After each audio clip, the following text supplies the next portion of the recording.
Hello everyone, my name is Rick van Bruggen from Neo Technology, and here I am again recording another episode of our Neo4j Graph Database podcast.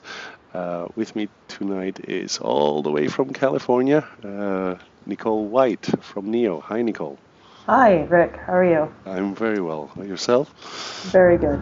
Very good. Well, it's late at night for me. It's still afternoon for you, but I thought I'd take the opportunity to talk to you a little bit because maybe you can explain that yourself. Who are you and what do you do with Neo? Do you mind explaining that to our listeners? Right. Yeah, so my name's Nicole White. I'm a data scientist at Neo4j, and we actually use Neo4j internally to hold all of our data that we collect, marketing, sales, product usage. So particularly with Neo4j, I'm using Neo4j to perform, common data science tasks. But Neo4j is our data storage solution. So all of our data sits in one spot, one nice clean spot, and thus it's very easy to answer some of the complicated questions that we weren't able to answer before. Wow. So actually, all of our tools that I've built out internally are built on top of Neo4j. Which is probably my favorite part about my job is that I get to use Neo4j. I don't have to touch SQL ever. I just get to write Cypher all day long, which is super, super fun. So Yeah. with regards to Neo4j, that's who I am. But I just recently graduated from grad school with a degree in statistics. And before that, I got an undergraduate degree in economics and math. Just hailed from Austin, Texas, moved here to California, San Mateo. 10 months ago, I think, is when I started. So I'm coming up on my first year here at Neo. Wow. Okay. Well, it sounds like we're eating our own dog food, right? Using Yes, we Neo are. for We actually just upgraded to 2.2. All of our systems were just upgraded to 2.2. So, fantastic. Wow. yep. And then how did you get into Neo, Nicole? I mean, you must have started using it at grad school then, or at university, or how did you get into it? Yeah, so it was actually the GraphGIS challenge. It was the very first one. I Yeah. saw it on Twitter. Someone that I was following, who I was following, retweeted a Neo4j tweet about the GraphGIS challenge, and so I looked at the page and I saw a GraphGIS. I think the first GraphGIS I saw was something about doctors and prescriptions or something, and Okay. I saw Cypher, and I was like, oh, this looks really cool, and of course there was an opportunity to make money, so I was all about it. I looked at Typical Cypher. student, right? I know, right? And I was actually, at the time that I came across these GraphGIS, I was working on a project with my flights data set in school, with all of it was the Bureau of Transportation Statistics, all their data on delayed flights across all U.S. domestic airports. And I had that all in an Oracle database, a SQL database. And I was doing just like some pretty basic analysis on it for a school project. And then as soon as I saw Neo4j, as soon as I saw Cypher, I already knew that a lot of my SQL queries would be so much easier in Cypher. I was already seeing that I would prefer to have it in Neo4j. So I moved it all over to Neo4j. And then I also created that GraphGIS Yeah. of the flights. And that's the first data set that I learned Neo4j on and learned Cypher on. Yeah, fantastic. So And you yeah, mentioned that you thought that the GraphGIS challenge is super yeah. fun. So you mentioned that you thought that it would be a lot simpler than in SQL than in SQL. Did that turn out to be true? Did you Oh is that yeah. one of the things that you like about it, or where does the love for Neo come from? So that has to be the first thing that hit me was there were some SQL queries that I really struggled with. There was one, it was so simple, to say in English, it was just I want to see airports that are, by definition, span multiple states, because some airports are technically, some over in the DC area, they technically sit in several states somehow. Okay, okay. And writing that query in SQL was strangely hard. I had to use a partition by and something weird. And so I remember it was that query specifically. And when I saw Cypher, I was like, oh, that's going to be super easy. And it was. I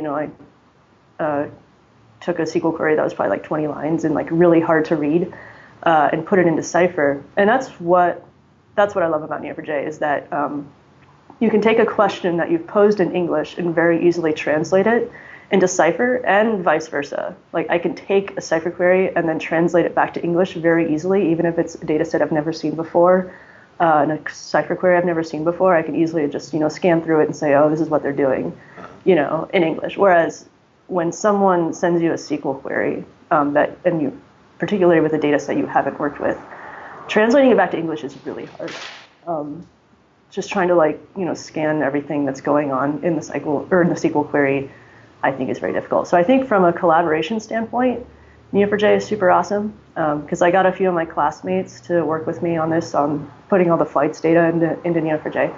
And just collaborating across queries was much simpler because we could understand what... Because of the readability. Yeah. The readability is just a huge factor for me.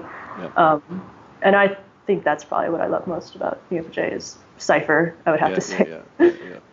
Very cool. Well, you mentioned earlier that you were using it for data science, and I believe you're also doing a lot of talks on integrating Neo with R, right? With the R project. Can you tell us a little bit more about that, maybe? Yeah, so I wrote the R driver for Neo4j. It's called R Neo4j, and I use that internally here as well a lot, as in addition to Python. So Python and Neo4j do all the heavy work, and then any reporting or analysis or charting visualization stuff, I'll spin up my R driver and pull Neo4j data into R for more fancier statistics stuff, which we've been doing recently for some new projects that we've just started here at work. So the R driver essentially is just a wrapper for the REST API, and it will pull Cypher query results into your R environment very easily, and then and that opens up a lot of doors for analysis purposes. But yeah, I've been doing a lot of talks around that. I do a meetup on the R driver probably once every couple of months here in the Bay Area. You should be in Europe, Nicole. I should. I'll be in Europe soon. Yes, I'll be there for Graph Connect London. Absolutely. So I'll probably do something with Mark while I'm over there, because he uses the R driver probably more than I do, if you look at his blog. Yeah, exactly. So maybe wrapping up, Nicole, where do you think this is going? Where do you hope, where do you want it to go, and where do you think it will go? The evolution of graph databases is so quick these days. What do you think is coming at us right now? I just think we get to look forward to just a huge improvement in user experience. Just from a user standpoint, I've been a user of Neo4j for a little bit over a year now, and it's just crazy how quickly they improve the user experience. Just from 1.9, I think, is when I first saw it, to 2.0 was huge. Just the Neo4j browser has gotten so much better with the 2.2 release. Yeah. There's just so many nice, convenient, they're subtle. The changes are subtle, but when you're a super heavy user of Neo4j, they really stand out. They've made some subtle changes to the Neo4j browser that I really like.